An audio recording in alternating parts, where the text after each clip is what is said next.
Family Development in the United States by Emma Jordan and Emanuel Donovan. History.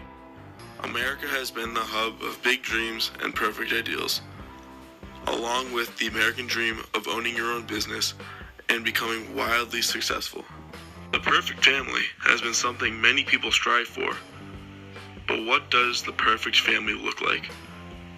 During the 1930s, after a while of seemingly endless money and parties, depression struck the U.S.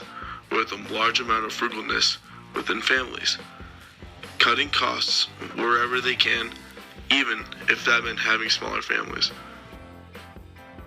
Even though many were still desperate for money, women were still not allowed to work, leaving a predominantly male head of the household.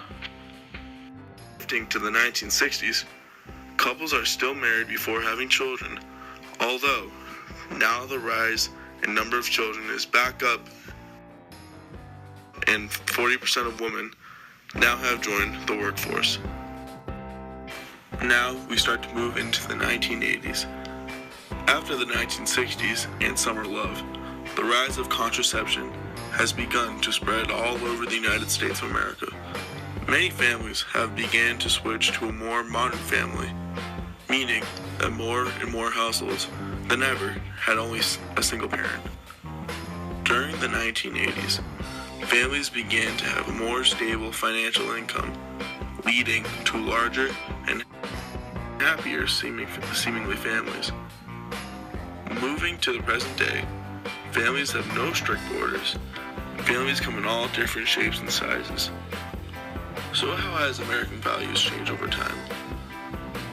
Let's say this is the 1930s, where we started our journey. Families had strict borders. They had only two parents and small amounts of children. Now we know some families are of only single-parent households.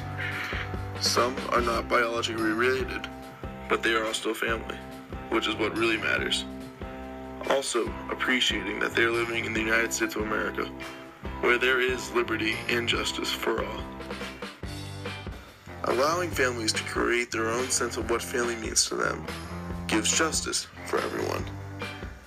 And also, the liberty comes into play with the financial stability that has grown over time for the said families.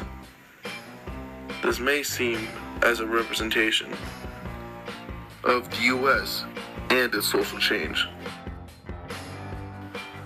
The United States used to be with very strict borders on how Americans are supposed to live their lives and have their families, and raise those families too.